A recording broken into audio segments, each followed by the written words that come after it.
What's up YouTube, TikTok Sully here, or just Sully, back with another video, and today is the second episode of what happened in fashion and street style. In this episode we'll be looking at what happened in June, and this month wasn't necessarily slow, but it wasn't as fast as it usually is, which isn't a bad thing, because at the speed things move nowadays, it's not really healthy for consumerism culture to be moving that fast all year round. We had a few releases throughout the month, but it was mainly events that went down in June, so let's get straight into it and take a look, and hope you guys enjoy. Kicking it off, let's start at the beginning of the month on June 1st. This was when Places Plus Faces dropped their spring summer collection, which had a range of new garments from the collective and was a step up from their previous drops in terms of the quality. As Places Plus Faces has gone on, they've really shown that their merchandise is a worthy contender against other current streetwear labels, and slowly but surely it's seeming more and more that it's not just photography the brand is developing, but also a stronger power line. Moving on, we come to the CFDA awards, which were held on the 5th of June, and of course there was some memorable winners such as Kim Kardashian being awarded the first influencer award, and Raf Simons taking home the Women's Wear Designer of the Year for his work at Calvin Klein. But the main reason I'm mentioning this is because James Jebbia of Supreme won the Menswear Designer of the Year category, which was an important moment for Supreme, seeing as a so-called streetwear label hasn't really ever had the chance to compete on such a high level. So it was a big win for Supreme and street fashion. Supreme beat out Raf Simons' Calvin Klein, Virgil Abloh's Off-White, Tom Ford and Tom Brown in the menswear category. Another award that was crowned in June was the LVMH Prize Award. Since launching in 2013, the LVMH Prize has been an impressive award to win due to the help and support it provides the winner, and this year Japanese brand Doublet took the winning prize. Doublet beat out another strong contender being English's A Cold Wall, as well as others to be crowned the 2018 winner,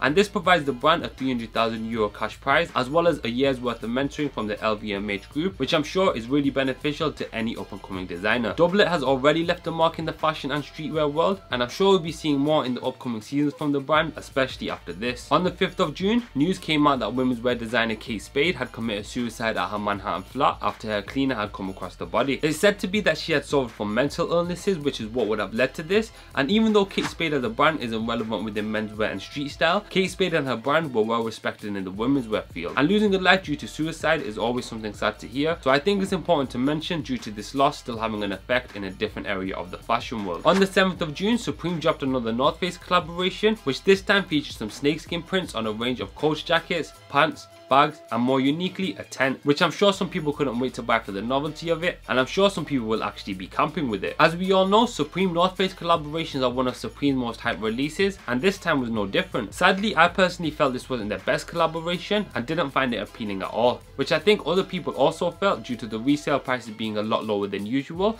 especially on the jackets, which are normally the most hyped piece from the collaborations. But there's always the next one, so we just wait for the next season of Supreme's North Face collaboration. A day after this, HighSnobiety and PAQ crowned their winner in the first annual Best Dressed YouTuber Awards after launching it earlier in the year. This is a new annual award series that takes a handful of YouTubers and puts them up against each other for fans to vote based on their dress sense and personality, and the winners from each category were flown out to Berlin to compete head to head in finding out who the Best Dressed YouTuber of the year really was. In its first year, the finalists were YouTubers Sanjeev, Magnus Running and Ricky Thompson, and the overall winner was Ricky Thompson after he stepped out in a matching suit that he managed to pull off really well. I think all the finalists did a great job, but like a judge had mentioned, Ricky's outfit was 70s influence without looking fancy dressed, and I think this really allowed him to come out on top. This was only the first ever Best Dressed YouTuber Awards, and I'm sure next year will be another great turnaround with improvements being made as the whole team learned from this first experience. Next, we move on to the biggest event of the month, being Fashion Week. Yes, in June, Menswear Spring Summer 19 Fashion Week took place, which commenced on the 8th of June in London,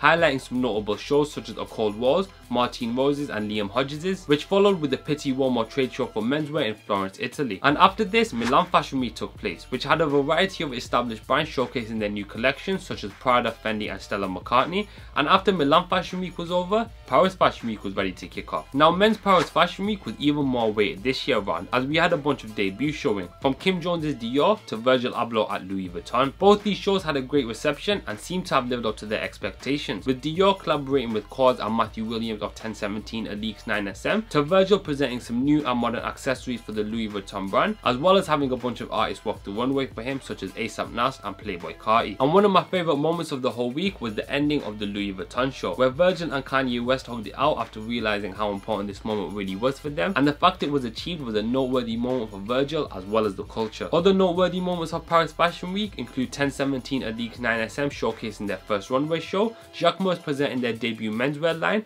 and Heron Preston also stepped onto the runway for the first time. The World Cup was also an important thing that kicked off in June, and being as influential as it is, it also had an impact on the streetwear world, as Gosha Rubchinsky collaborated with Adidas to bring some Russian themed kits to the brand, as well as some printed sweaters, and also Off-White, who collaborated with the opposing Nike brand to also bring some kits to the brand. This release was titled Football Mon-Amour, and Virgil released both a home and away jersey in football kit style, while sticking to an Off-White aesthetic in celebration of the World Cup. These did sell out, so they will only be available on the aftermarket, but the Gosha pieces are still available over on Dover Street Market, so you can check that out if you are interested. And to round off the month, we come to luggage brand Rimowa, as they collaborated with two brands near the end of June, being Fendi and Off-White. This was Rimowa's second time collaborating with Fendi, and this time they produced a monogram suitcase with a strap feature in 3 separate colorways, being a red, blue and a black and yellow. This collaboration was done on the 33-litre suitcase, whilst Off-White, who was a new collaboration for Rimowa, chose to redesign the 35-litre iconic luggage case. Off-White's approach was a lot more unique, as they chose to go with a risky transparent aesthetic and make the suitcase completely see-through and have consumers have their belongings on full display in airports. But if you think that stopped this suitcase from selling out, you'd be wrong, because of course this had an instant sellout, with resale prices meeting 3 to 4 times the retail. So if you missed out but had the money to drop on it,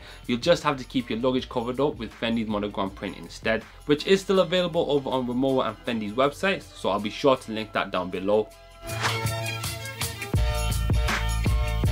Moving on to sneakers now, we had a handful of releases that are worth highlighting. So let's get straight into it, kicking it off with the Fleurs, which released in new two-tone colorways at the beginning of the month. After a successful first release, Converse and Tyler the Creator decided to push some new colorways in this great low top, which if you didn't want in such bright colors, could always opt for the original Converse 1-Star with its very similar design and silhouette. Next we get into a high-end sneaker, being Maison Margiela's Fusion sneaker. This is one of those sneakers that you either hate it or love it, and personally I really like them, but with the £1,000 price tag, I don't think I'll ever justify dropping that. These are also a contender to be another dad sneaker silhouette, but have some deconstructed detailing with some accurately placed glue stains to make for a very well constructed sneaker. And with the hint of red on the heel tab and the plastering detail on the sole, calling it the Fusion Low seems to be a very fitting name. Next we have some Yeezys that dropped in June, this time the 500 Desert Rock model in a Supermoon colorway, as well as a pair of very similar Yeezy 350s in a butter colorway. And Travis Scott, another musician, also dropped some sneakers in June, this time on the Jordan 4 model to produce the Jordan 4 Oilers,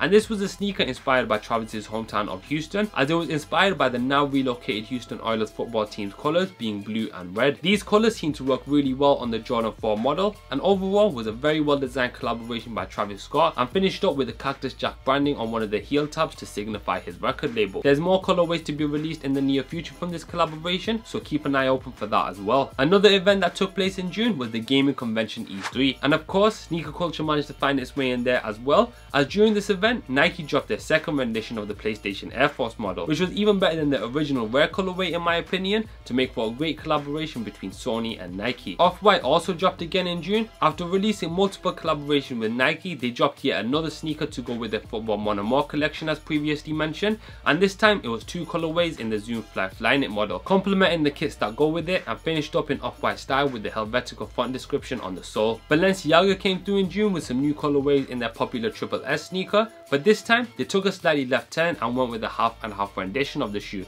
which wasn't something I thought we needed, or anyone needed for that matter, but Balenciaga decided to stick 4 of the original colorways together to create 2 new colorways in an as described half and half sneaker. And I'm sure if anyone does decide to buy them, they'll have some very unique fits to go with it, so that'll be something you might see pop up on your explore page over on Instagram. Next we have one of the more hype sneakers of the month, which was something that came out of nowhere and grabbed the attention of many people with its appealing low and lightweight silhouette. This was the Nike React Element, which dropped in 2 colorways, being a staple black and also a brighter white and red. These are a great sneaker for casual wear, which I feel is what gave them their push in popularity, as consumers can be everyday comfortable with them whilst also looking good. These only dropped in Europe and are due to further drop on the 13th of July in America, so you guys overseas will have a chance to grab them in the near future. Prada also dropped a rendition of their popular Cloudburst sneaker. This time they went for a high top version after they found the low tops to be flying off the shelves this season, and this high top is Prada's interpretation of the also popular sock sneaker model that other brands such as Balenciaga and Margiela have done. It's a pull-on sneaker with a mesh upper finished with a unique Cloudburst sole. It also has Prada branding through the middle of it, but not as a strap feature as done on the low top version,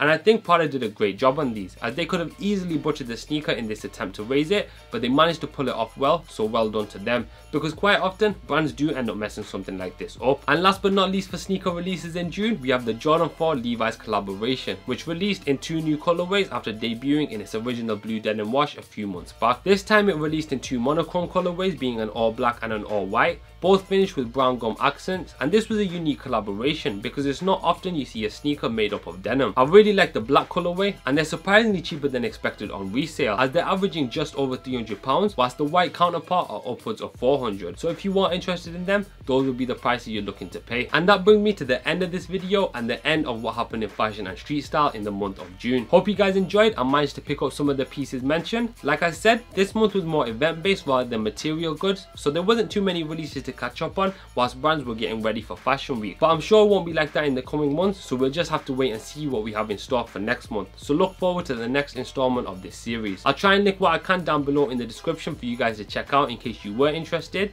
And if you did enjoy, don't forget to hit that like button. It always helps and is much appreciated. I'll also leave some social handles in the description if you want to follow me on Twitter or Instagram.